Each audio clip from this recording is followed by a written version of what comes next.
Let me first share with you this story and then I present, my point.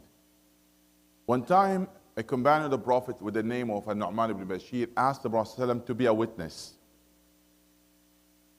And he said to him, I want to give my son that farm with palm trees, ha'idan or bustanan. The Prophet ﷺ asked him, do you have other sons? He said, yes, I do have other. Have you given them as you given this one? He said, no. Then the Prophet ﷺ said, I cannot be a witness. And then he said, اتقوا الله وَاعْدِلُوا بَيْنَ أَوْلَادِكُمْ. Fear Allah and deal injustice among your children. We understand sometimes, yes, you might give one extra, because maybe he was working with you in the farm, so that is kind of, compensation for him for that. Other ones, they are not. Maybe you give him extra because you help each one to get married, but not this one, so you give him something as you give others. Maybe he has disability, you want to support him.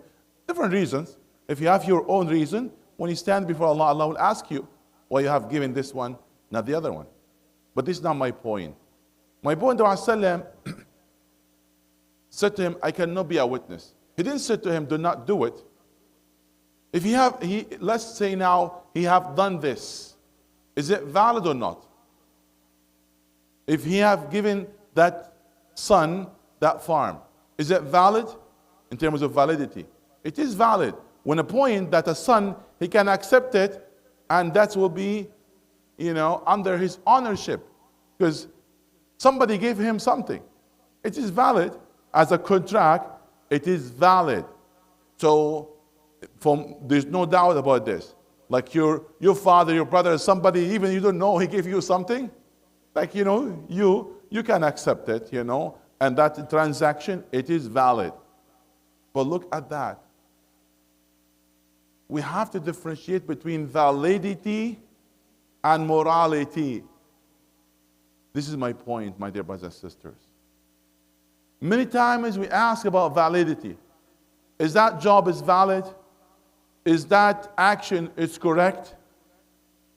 The point is that, that's okay, that's fine.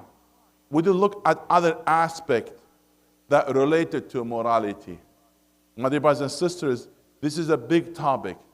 To be honest, I have faced it, even some of the scholars of fuqaha, they rush to answer, and they said that action is valid, and people that take it as evident, they will go ahead and they will do it.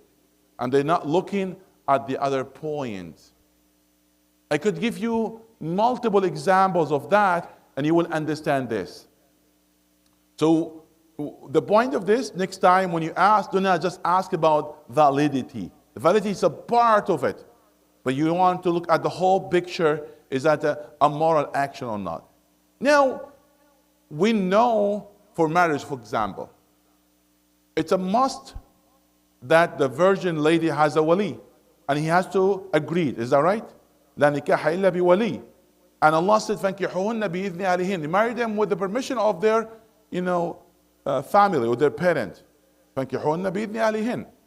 Now, we know that for fact, but it's not a condition that the father, you as a man, that he would agree. Yes? It's not a condition, but is it moral that you have your wedding and not even notifying or informing your parent? Is that moral? No. They were looking for that moment to share with you. And then you said, it's valid. I didn't care. This is a big problem. Now, another question. That is a condition that if you want to, not here in Canada, if you want to get the second wife, I'm min al-muwahhideen, I was just but if you're again a second wife, is it a must to inform your wife? Is it a must? Like when I say must, I mean the marriage will not valid. But no, none of scholars it's a must. But is it from the moral? You hide it in secret, and do it. You have to look at it. Now there is something the fuqaha that spoke about it. They called az-zawaju, nikahu, biniyat al-talaq. Somebody he get married, Some of students, they get that fatwa from some of the scholars in the past. They come as a student, they study for 5, 6 years, and at that time, they get married. And in their heart, the moment they finish their school, they will divorce, their wives. And it's happened. Wallahi, it happened many times. And the fuqaha, they give them that fatwa. Now, is it valid? Is that valid? It is valid because, it's in his heart. Like something never agreed. They said, okay, like a mut'ah, we have to agree on that period of time. No, he put that in his heart. So nobody can say it's not valid. All of condition is there. The condition is there. But is that moral? No, we have to understand. I'll give you another example. Now somebody has stealing a water and made wudu. Is that wudu is valid? Is that wudu is valid? He made perfect wudu. Like everything's all sunan. But think of that. That's a stolen water. Is that valid wudu? It is valid wudu.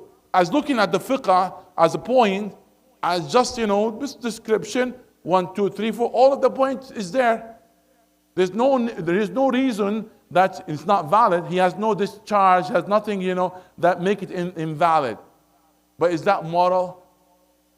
Is that moral? No. So we should not always just talk about validity and forget about the morality. My dear brothers and sisters, it's very important, wallahi. This is something as a Muslims, we have to look at that. The Prophet ﷺ, he didn't say to him that's something you should not do it. No, it's based on your conscience. You should not do it because you have to look at the whole picture. And that's a big topic. And unfortunately, not a lot of people talking about it. So we should not just take a fiqh as something jamid, like something dry, has no spirit. Just point like the law, this 1, 2, 3, 4, it's valid, and then go ahead. No.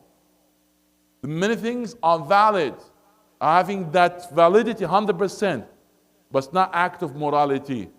Because the fiqh, they will give you the rules about that particular point, but sometimes you have to look at the whole picture before you come forward and do the action.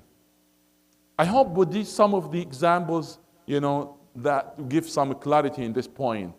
So the bottom line, not every action it's valid that is moral. That's why we have to go beyond the fiqh. We have to go look at the spirit of Islam. Is that action that Islam encouraged for it or not? This is the question that we should ask. May Allah subhanahu wa ta'ala give us the best of understanding. اللهم اجعلنا ممن يستمعون القول فيتبعون احسنه اولئك الذين هداهم الله واولئك هم اولو الالباب.